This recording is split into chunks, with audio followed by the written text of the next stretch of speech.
The moment Lady Genevieve Sinclair realized what was about to happen, her heart seemed to stop. The grand ballroom of Hawkhurst Manor glowed with candlelight and crystal, filled with the low hum of polished voices and soft music drifting through the air. Silk gowns brushed marble floors. Gold and silver laughed together beneath towering chandeliers.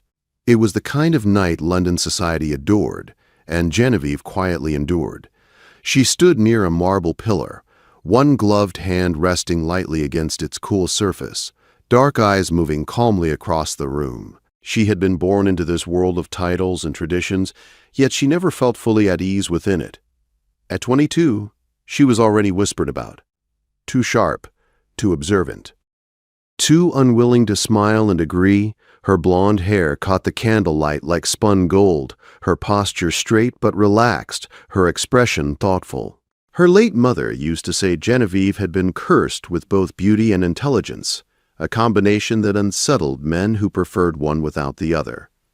"You're doing it again," her younger sister Charlotte whispered as she appeared beside her, holding 2 glasses of champagne. "That look you make when you're studying people like they're puzzles." Genevieve accepted a glass with a faint smile. "I can't help it. Most people are predictable. Look there." Lord Peyton will raise a toast in a few minutes. Lady Catherine will pretend interest while counting jewelry, and someone will ask our host about India. Charlotte laughed softly. "Speaking of our host, have you seen the Duke yet?"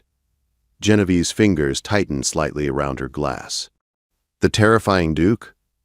They say he once made a man cry during a business meeting just by looking at him. That's absurd. Then explain why half the ladies are afraid to look at him and the other half want to throw themselves at him."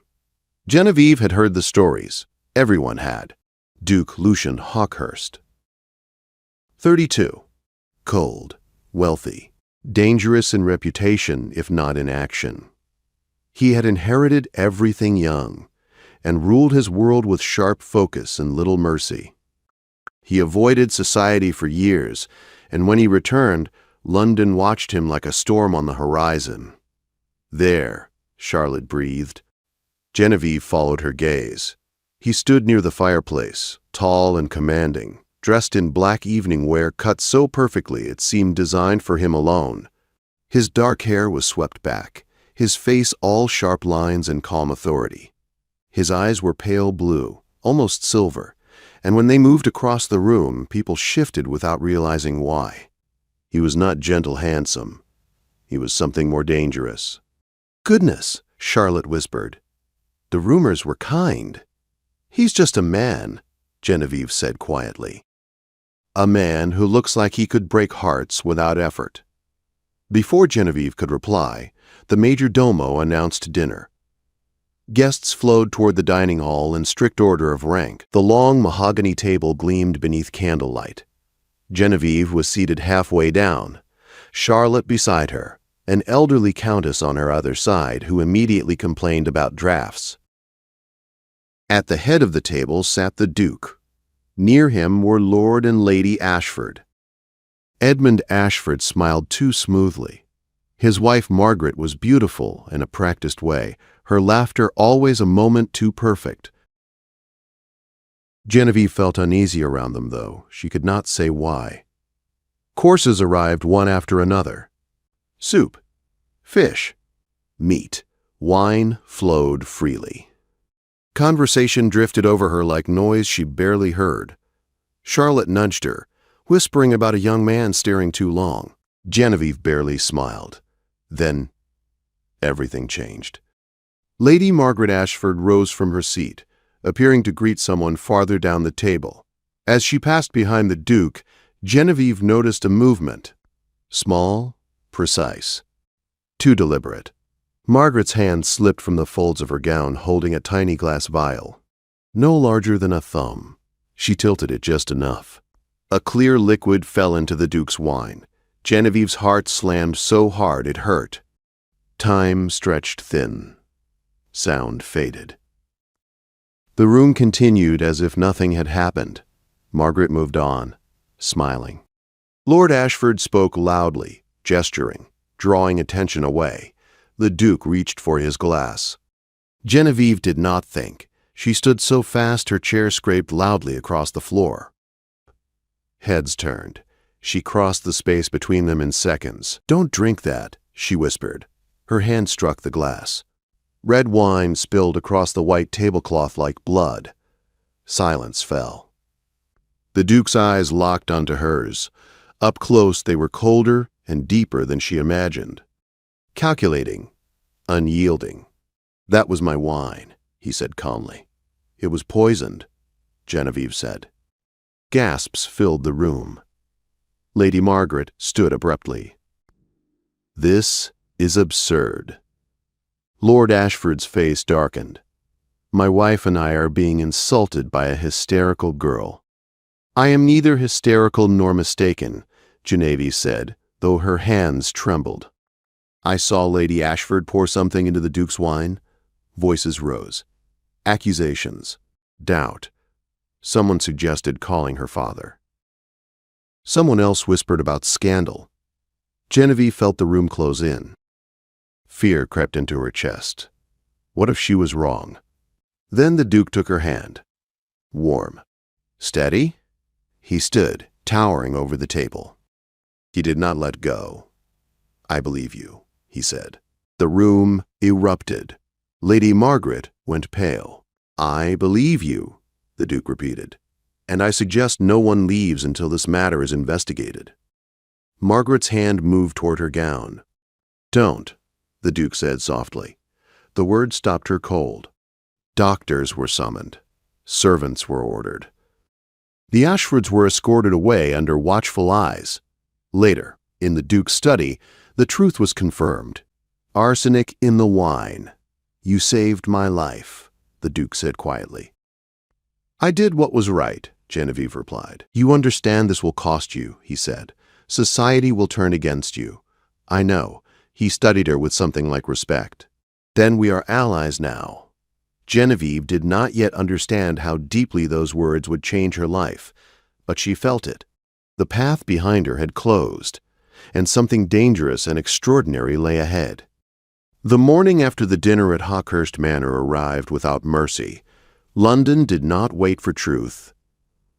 It never had. Genevieve woke to the sound of hurried footsteps in the corridor and Charlotte bursting through her door, her cheeks flushed and her eyes wide. "It's everywhere," Charlotte said breathlessly. "Every drawing room, every breakfast table." Genevieve sat up slowly. What is everywhere? The story, or rather, their story. Charlotte dropped a stack of letters onto the bed, invitations withdrawn. Visits postponed, polite words hiding sharp rejection. Genevieve read the first, then the second. Each one felt like a door closing. "What does Father say?" she asked quietly. "He's been in his study since dawn," Charlotte said. "Men have been coming and going. They're angry, Genevieve." "Not at the Ashfords. At you."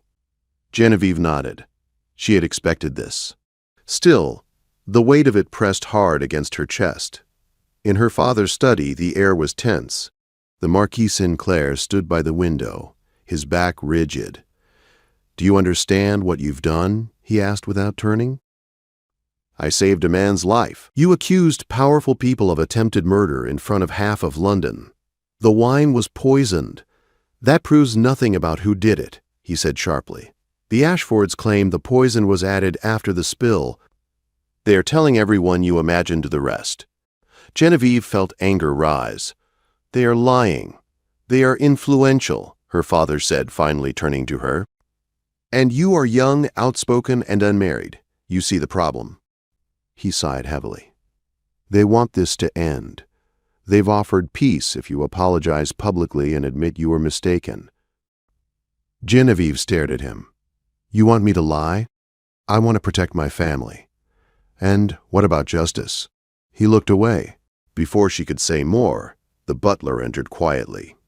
"My lord, the Duke of Hawkhurst is here." Genevieve's heart skipped. Lucian stood in the drawing room, dark coat perfectly cut, expression unreadable. When he saw her, his eyes softened just slightly. "You've heard," she said. "Yes." And you still came? I told you I believed you. I do not withdraw my word because society becomes uncomfortable. He explained calmly that he had hired investigators. Quiet men. Thorough men. He also explained the danger. They will try to ruin you, he said. They already are, I know. So I intend to make that difficult. He looked directly at her. I will court you. She blinked. You will what? Publicly. Clearly, without apology. That will make it worse. It will make them cautious, he said.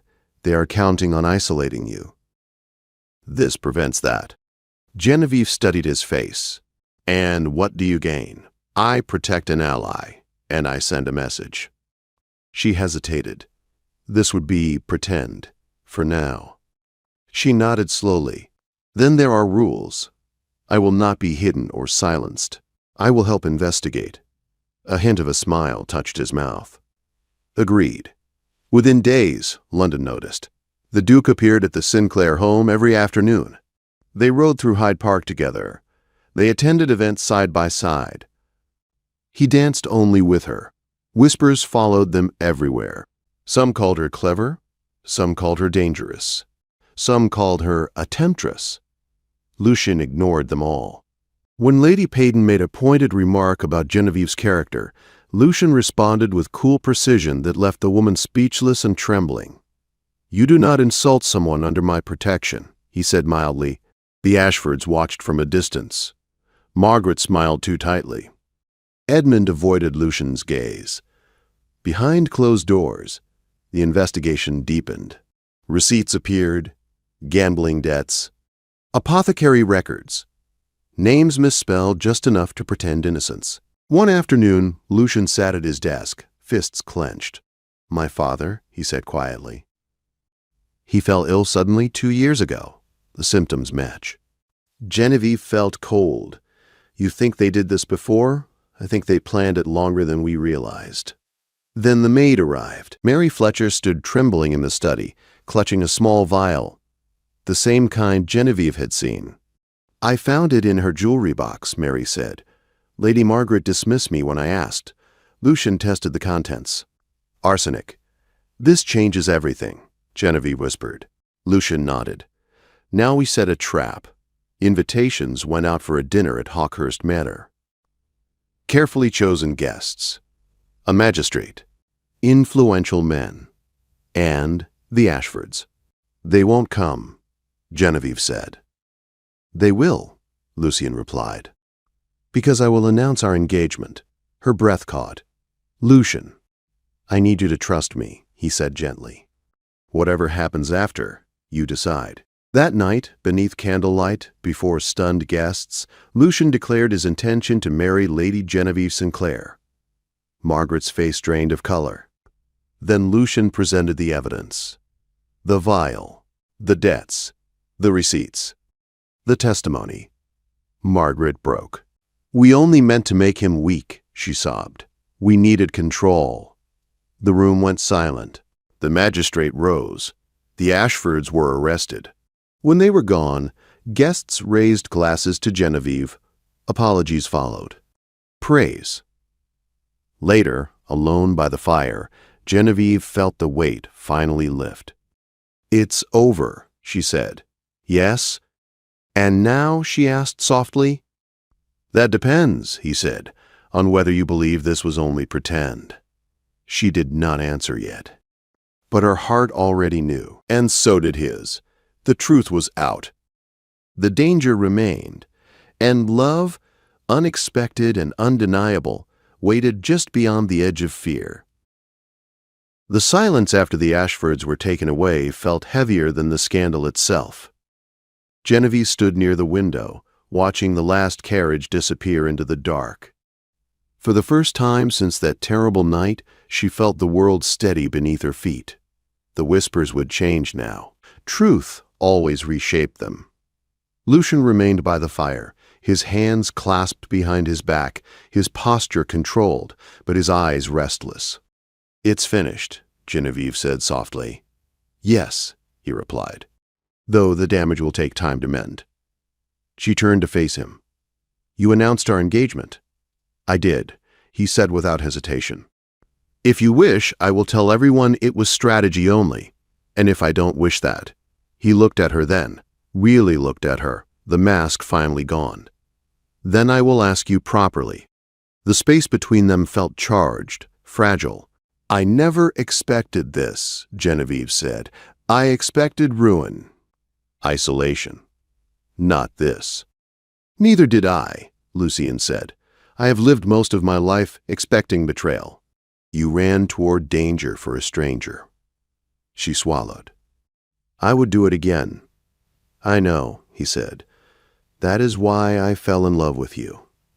The words landed quietly, but changed everything. Genevieve closed her eyes for a moment, then opened them. So did I. The days that followed reshaped London society. Apologies arrived in careful letters. Invitations returned. Doors reopened, some out of fear, some out of admiration. Lucien did not soften. He stood beside Genevieve at every event, spoke her name with pride, defended her intelligence openly. When the trial began, the Ashfords confessed fully. Evidence of slow poisoning, forged documents. Financial desperation. Transportation was the sentence. The scandal ended as quickly as it had begun. The engagement became real. Lucien asked her father properly, with respect and sincerity. The Marquis gave his blessing with quiet relief. "You saw her?" he said simply. "You believed her?" Lucien nodded. That was enough. They married in a church filled with light and quiet emotion. No spectacle. No excess. Genevieve wore ivory silk. Lucien could not stop watching her. When they spoke their vows, there was no doubt. Only certainty. Marriage did not tame them. It strengthened them. Lucien supported her writing, her ideas, her refusal to stay silent. Genevieve challenged his guarded nature, his habit of carrying everything alone. They argued. They laughed. They built something honest. When their son was born, Lucien cried openly. "You saved me," he whispered. "We saved each other," she replied. Years passed. Hawkhurst Manor became known not for fear but for thought. Conversation. Change. Genevieve published.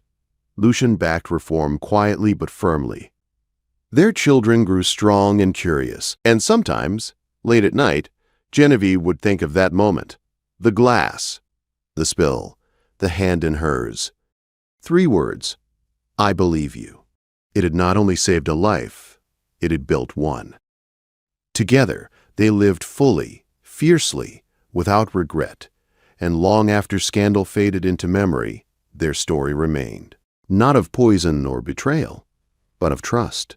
And love strong enough to stand when the world demanded silence.